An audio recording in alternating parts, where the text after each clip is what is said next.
The ജേർണലിസ്റ്റിലേക്ക് ഇറാന്റെ ഭരണകൂടം ഉടൻ അവസാനിക്കാൻ പോകുന്നുവെന്ന് അമേരിക്കൻ മാധ്യമങ്ങളും യൂറോപ്യൻ മാധ്യമങ്ങളും നമ്മുടെ ഇന്ത്യൻ ഗോധി മാധ്യമങ്ങളുമൊക്കെ പറയാൻ തുടങ്ങിയിട്ട് ദിവസം 12 കടന്നിരിക്കുകയാണ്.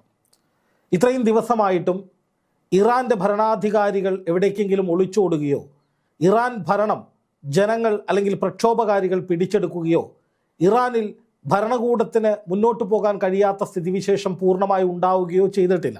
മറിച്ച് ഓരോ ദിവസം കഴിയും തോറും ഇറാനിൽ സംഘർഷങ്ങൾ വർദ്ധിക്കുന്നു എന്ന റിപ്പോർട്ടുകളാണ് വരുന്നത്. ഈ സംഘർഷങ്ങൾ വർദ്ധിക്കുന്നത് എങ്ങനെയാണ്? ഓരോ ഇടങ്ങളിലും പ്രക്ഷോഭകാരികളെ നേരിടാൻ കൂടുതൽ പോലീസും സൈന്യവും ഇറങ്ങുന്നത് കൊണ്ടാണ് പലയിടങ്ങളിലും സംഘർഷം മുറുകുന്നത്.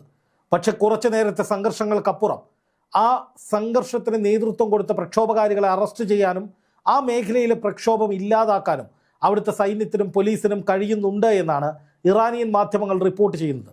അതോടൊപ്പം ഇറാനിയൻ മാധ്യമങ്ങൾ റിപ്പോർട്ട് ചെയ്യുന്ന മറ്റൊരു പ്രധാനപ്പെട്ട കാര്യവുമുണ്ട്. ഈ കലാപത്തിന് പിന്നിൽ, ഈ സംഘർഷത്തിന് പിന്നിൽ അമേരിക്കയും ഇസ്രായേലുമാണ് എന്ന്. അതായത് റഷ്യയുടെ ശക്തമായ പിന്തുണ ഇറാൻ ഉള്ളതുകൊണ്ടും ഇറാൻ്റെ പക്കൽ ആണവായുധങ്ങൾ ഉണ്ടോ എന്ന കാര്യത്തിൽ അമേരിക്കയ്ക്ക് ആശങ്കയും ആശയക്കുഴപ്പവും ഉള്ളതുകൊണ്ടും ഒരു കാരണവശാലും ഇസ്രായേലും അമേരിക്കയും ഇപ്പോഴത്തെ സാഹചര്യത്തിൽ ഇറാനിലേക്ക് നേരിട്ട് ഒരു സൈനിക ഓപ്പറേഷൻ നടത്തിക്കഴിഞ്ഞാൽ ഇസ്രായേലിൻ്റെ ഭൂമിയിൽ പലയിടത്തും ബാലിസ്റ്റിക് മിസൈലുകൾ എന്ന വലിയ പ്രഹരശേഷിയുള്ള ഇറാൻ തദ്ദേശീയമായി ഉൽപ്പാദിപ്പിച്ച മിസൈലുകൾ വീണ് പൊട്ടിത്തകരുമെന്ന കാര്യം ഇസ്രായേലിനറിയാം. അമേരിക്കയാകട്ടെ ഇറാൻ ആണവായുധം പ്രയോഗിക്കുമെന്ന ഭീതിയുമുണ്ട്. അതോടൊപ്പം പശ്ചിമേഷ്യയിലെ അമേരിക്കൻ സൈനിക താവളങ്ങൾ ആക്രമിക്കപ്പെടുമോ എന്ന ആശങ്കയും അമേരിക്കയ്ക്ക് ശക്തമാണ്. കാരണം ഈ കഴിഞ്ഞ മണിക്കൂറുകളിൽ റഷ്യ യുക്രൈനിലേക്ക് പ്രയോഗിച്ച ഒരു മിസൈലുണ്ട്. ആ മിസൈൽ എന്ന് പറയുന്നത് ആണവായുധങ്ങൾ കൊണ്ടുപോകാൻ ശേഷിയുള്ള മിസൈലാണ്.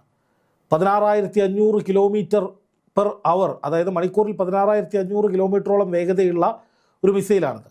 അത്തരം മിസൈലുകളൊക്കെ ഇറാൻ്റെ പക്കൽ ഉണ്ട് എങ്കിൽ അമേരിക്കയുടെ സൈനിക താവളങ്ങളും ഇസ്രായേലിൻ്റെ സൈനിക കേന്ദ്രങ്ങളും ഒക്കെ തകരാൻ അധിക സമയമൊന്നും വേണ്ട.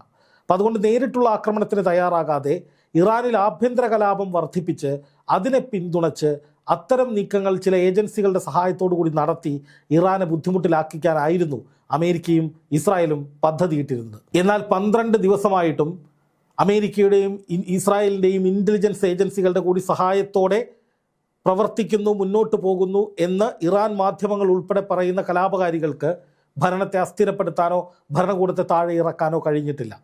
അതേസമയം അടിച്ചമർത്തൽ നടപടികൾ, കൂട്ട അറസ്റ്റ്, വെടിവെപ്പ് ഒക്കെ ആയിട്ട് ഇറാൻ മുന്നോട്ട് പോവുകയാണ്. കാരണം ഇറാൻ ഇതിനു മുമ്പും 2022 ഇത്തരമൊരു സാഹചര്യത്തെ അതിജീവിച്ചു വന്നവരാണ്. അതിനെ അഭിമുഖീകരിച്ച് നല്ല പരിചയവുമുണ്ട്. എന്ന് മാത്രമല്ല ഇസ്രായേലും അമേരിക്കയുമാണ് ഇതിന് പിന്നിലെന്ന് തിരിച്ചറിയുന്നതോടെ എങ്ങനെയും ഇതിനെ തകർക്കുക എന്നുള്ളത് തന്നെയാണ് ഇറാൻ്റെ ലക്ഷ്യം.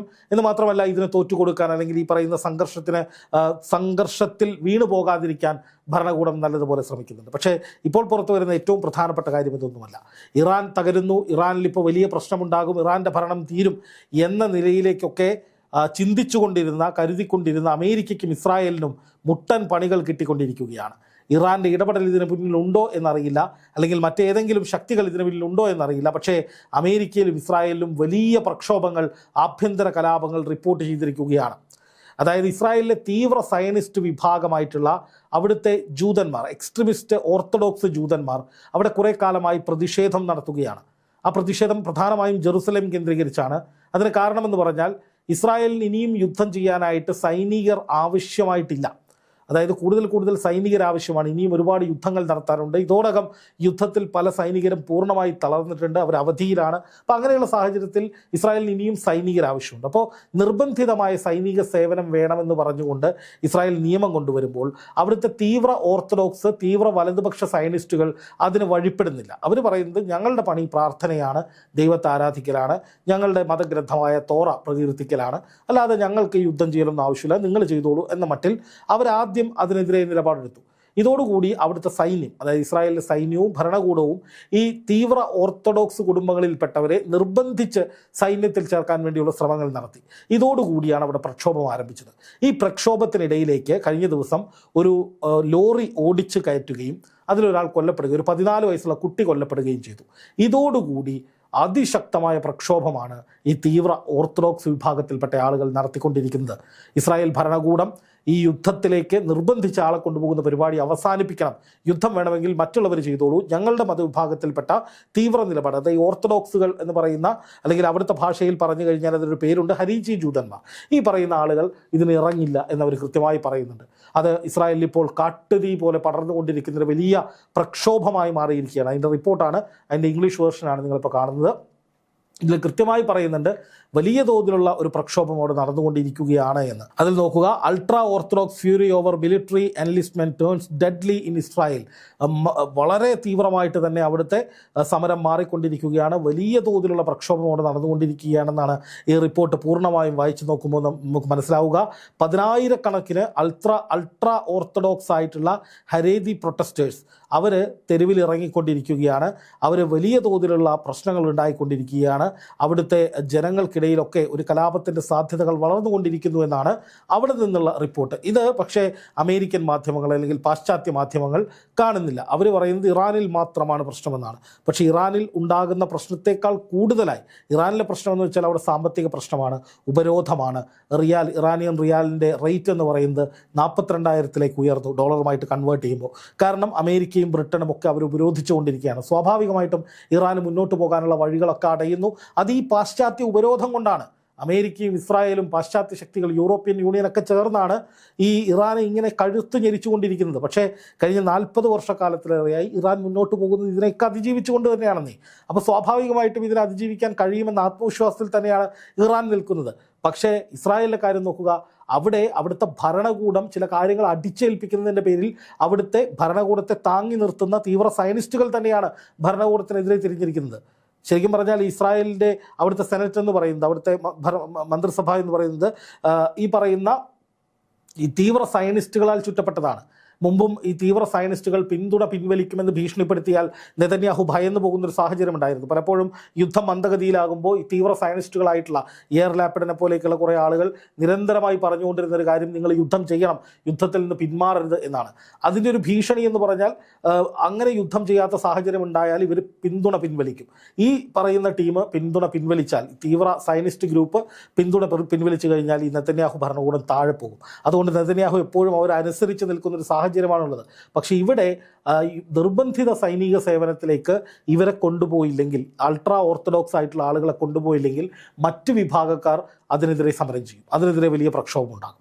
അപ്പോൾ അങ്ങനെ ഒരു സാഹചര്യത്തിൽ ചെകുത്താനും കടലിനും നടുവിൽ നിൽക്കുന്ന അവസ്ഥയിലാണ് നെതന്യാഹു ഈ തീവ്ര ഓർത്തഡോക്സ് വിഭാഗക്കാരെ നിർബന്ധിത സൈനിക സേവനത്തിന്, മറ്റെല്ലാ പൗരന്മാരെയും പോലെ ഇവരെയും നിർബന്ധിത സൈനിക സേവനത്തിലേക്ക് കൊണ്ടുപോകാൻ വേണ്ടി ശ്രമിക്കുന്നത്. പക്ഷേ അങ്ങനെയുള്ള നീക്കത്തിനെതിരെ ഇവർ രംഗത്ത് വന്നതോടെ അതൊരു വലിയ കലാപമായി മാറുകയാണ്. 10,000-കണക്കിന് ജനങ്ങൾ തെരുവിലുണ്ട് എന്നാണ് അന്താരാഷ്ട്ര മാധ്യമങ്ങൾ റിപ്പോർട്ട് ചെയ്യുന്നത്. ആ സ്ക്രീൻഷോട്ട് കാണുക, അൽ ജസീറയുടെ റിപ്പോർട്ടാണ്. ഇതേ റിപ്പോർട്ടുകൾ തന്നെ ടൈംസ് ഓഫ് ഇസ്രായേൽ അടക്കമുള്ള നിരവധി മാധ്യമങ്ങളിൽ വന്നിട്ടുണ്ട്. നിങ്ങൾക്ക് ക്രോസ് ചെക്ക് ചെയ്താൽ മനസ്സിലാകും.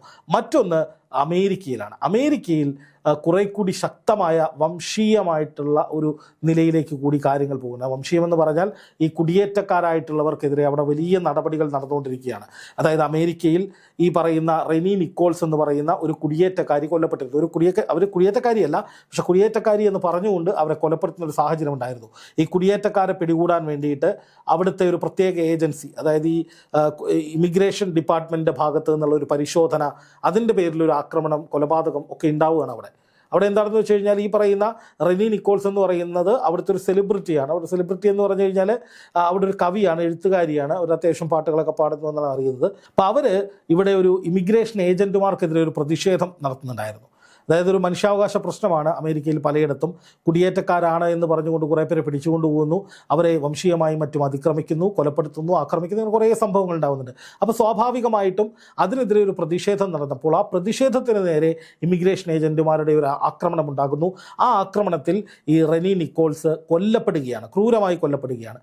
ഇതിനെതിരെ അമേരിക്കയിൽ വലിയ പ്രതിഷേധമുണ്ട്. എന്ന് മാത്രമല്ല, ട്രംപിനെ ഇംപീച്ച് ചെയ്യണമെന്ന് ആവശ്യപ്പെട്ടുകൊണ്ട് പ്രതിപക്ഷത്തിൻ്റെ ഉൾപ്പെടെ നേതൃത്വത്തിൽ വലിയ സമരങ്ങൾ, വലിയ ക്യാമ്പയിനുകൾ അവിടെ നടക്കുകയാണ്. ഒന്ന് ആലോചിച്ച് നോക്കൂ, ട്രംപ് വെനിസ്വലയിൽ നടത്തിയ നടപടി ഇറാനിലേക്ക് അത് നടത്തുമെന്ന് പറയുന്നു, ലോകത്ത് പല രാജ്യങ്ങളെയും വെല്ലുവിളിക്കുന്നു. അതിനുശേഷം ഇന്ത്യയുമായി അത്രയും ചങ്ങാത്തമുണ്ടായിരുന്ന ഇന്ത്യയോടുൾപ്പെടെ വെല്ലുവിളി നടത്തുന്നു. ഇവിടെ 500 മടങ്ങ് തീരുവ നൽകുമെന്നൊക്കെ പറയുന്നു. അങ്ങനെ സകലരെയും വെല്ലുവിളിച്ചും തീരുവ നയങ്ങൾ പ്രഖ്യാപിച്ചും കുടിയേറ്റ നയങ്ങൾ മാറ്റി എഴുതിയും വല്ലാത്ത രീതിയിൽ ജനങ്ങളെ പൊറുതി മുട്ടിക്കുന്ന വിഷയമാണ് ഇപ്പോൾ അവിടെ സംഭവിച്ചുകൊണ്ടിരിക്കുന്നത്. അപ്പോൾ ആ ഒരു സാഹചര്യത്തിൽ അമേരിക്കയിലും വലിയ പ്രതിഷേധങ്ങൾ നടക്കുന്നുണ്ട് എന്നാണ് പുറത്തു വരുന്ന വാർത്ത. അപ്പോൾ അമേരിക്കയിലും ട്രംപ് ഭരണകൂടത്തിനെതിരെ അവിടുത്തെ കോൺഗ്രസിനുള്ളിൽ തന്നെ വലിയ പ്രതിഷേധങ്ങൾ ഉണ്ടായിരുന്നു. ട്രംപിൻ്റെ അധികാരം, യുദ്ധവുമായി ബന്ധപ്പെട്ടിട്ടുള്ള അധികാരം വെട്ടിക്കുറയ്ക്കാൻ വേണ്ടി അവിടെ കോൺഗ്രസിൽ നീക്കങ്ങൾ നടക്കുന്നു എന്നുള്ള വാർത്തകൾ വരുന്നു. അങ്ങനെ ട്രംപിനെതിരെയും ആഭ്യന്തരമായി വലിയ പ്രശ്നങ്ങൾ നിലനിൽക്കുകയാണ്. ട്രംപ് ഭരണകൂടവും വലിയ പ്രതിസന്ധികളെ അതിജീവിച്ചുകൊണ്ടിരിക്കുകയാണ്, അഭിമുഖീകരിച്ചുകൊണ്ടിരിക്കുകയാണ്. ഈ ഘട്ടത്തിലാണ് പാശ്ചാത്യ മാധ്യമങ്ങളും യൂറോപ്യൻ മാധ്യമങ്ങളും അമേരിക്കൻ മാധ്യമങ്ങളൊക്കെ ഇറാൻ ഇപ്പോൾ തകരുമെന്ന് പറഞ്ഞ് നിരന്തരമായി പ്രചാരണങ്ങൾ നടത്തുന്നത്. ഒരർത്ഥത്തിൽ പറഞ്ഞാൽ ഇറാനിലെ പ്രക്ഷോഭങ്ങൾ ഇത്രയും ദിവസമായിട്ടും ഭരണകൂടത്തെ ഒന്നും ചെയ്യാൻ കഴിയുന്നില്ല എന്ന് നമുക്ക് വ്യക്തമായതാണ്. അമേരിക്കയും ഇസ്രായേലും ഇപ്പോൾ ഇറാനിലേക്ക് കടന്നു കയറുമെന്ന് പറഞ്ഞിട്ട് ദിവസങ്ങൾ കഴിഞ്ഞിട്ടും അവർക്കും കാര്യമായിട്ടൊന്നും ചെയ്യാൻ കഴിയുന്നില്ല എന്നുള്ളതും വ്യക്തമായിട്ടാണ്. എന്നിട്ടും ഇറാൻ ഇപ്പോൾ തകരും എന്ന് പറഞ്ഞ് പലരും നിലവിളിച്ചുകൊണ്ടിരിക്കുക. പല പാശ്ചാത്യ മാധ്യമങ്ങളും അത് തുടർച്ചയായി നൽകിക്കൊണ്ടിരിക്കുകയാണ്. പക്ഷേ യഥാർത്ഥ പ്രശ്നങ്ങളിൽ നിന്ന് ശ്രദ്ധ തിരിക്കാൻ വേണ്ടി, അതിൽ ഏറ്റവും പ്രധാനപ്പെട്ടത് ഇറാനിലെ ഈ പ്രശ്നങ്ങൾക്ക് മുഴുവൻ കാരണക്കാർ അമേരിക്കയും ഇസ്രായേലുമാണ് എന്ന ഇറാൻ്റെ കണ്ടെത്തലാണ്. രണ്ടാമത്തെ കാര്യമെന്ന് പറഞ്ഞാൽ അമേരിക്കയിലും ഇസ്രായേലിലും ഒക്കെ ഇതുപോലെ പ്രക്ഷോഭങ്ങൾ നടന്നിട്ടും അതൊന്നും എവിടെയും കാര്യമായി പ്രതിപാദിക്കപ്പെടുന്നില്ല എന്നുള്ളതാണ്. മൂന്നാമത്തെ ഏറ്റവും പ്രധാനപ്പെട്ട കാരണമെന്ന് പറഞ്ഞാൽ ലോകത്തിൻ്റെ വിവിധ ഭാഗങ്ങളിൽ നിന്ന് വെനിസ്വലൻ പ്രസിഡന്റിനെതിരായ നടപടിക്ക് എതിരെ വലിയ ശബ്ദങ്ങൾ ഉയരുന്നു എന്നുള്ളതാണ്. ഒരു രാജ്യത്തിൻ്റെ പരമാധികാരത്തിലേക്ക് ഇടിച്ചു കയറിയിട്ടുള്ള നീക്കങ്ങളൊക്കെ നടത്തിയാൽ അത് എല്ലാ രാജ്യങ്ങളും ഒറ്റക്കെട്ടായി എതിർക്കുമെന്ന നിലയിൽ തന്നെ ലോകവ്യാപകമായി തന്നെ ട്രംപിനെതിരെ, ആ ഭരണകൂടത്തിനെതിരെ വലിയ വെല്ലുവിളികളും പ്രതിഷേധങ്ങളും വരുമ്പോഴാണ് ഇറാനിലേക്ക് ശ്രദ്ധ കേന്ദ്രീകരിച്ച് ഇറാൻ ഇപ്പോൾ തകരും എന്ന നിലയിലേക്ക് വലിയ പ്രചാരണങ്ങൾ നടക്കുന്നത്. സത്യം പറഞ്ഞാൽ ഇറാൻ്റെ തകർച്ചയെ പോലെ തന്നെ വലിയ വെല്ലുവിളികളും തിരിച്ചടികളും അമേരിക്കയും ഇസ്രായേലും ഒക്കെ നേരിട്ടുകൊണ്ടിരിക്കുകയാണ്. പക്ഷേ ഇതൊന്നും എവിടെയും വലിയ രീതിയിൽ പ്രൊജക്റ്റ് ചെയ്യപ്പെടുന്നില്ല എന്ന് മാത്രം. എന്തായാലും ട്രംപ് ഇറാനെ തീർക്കാൻ ഇറങ്ങി തിരിച്ചിട്ട്, അല്ലെങ്കിൽ ഇസ്രായേൽ ഇറാനെ തീർക്കാൻ ഇറങ്ങി തിരിച്ചിട്ട് ഒന്നുമല്ലാതായി മാറുന്ന ഘട്ടത്തിൽ തന്നെ അമേരിക്കയിലും ഇസ്രായേലിലും വലിയ പ്രതിഷേധങ്ങൾ നടക്കുന്നു. അത് ആളിക്കത്തുന്നു എന്നുള്ളതാണ് ഏറ്റവും പ്രധാനപ്പെട്ട വസ്തുത.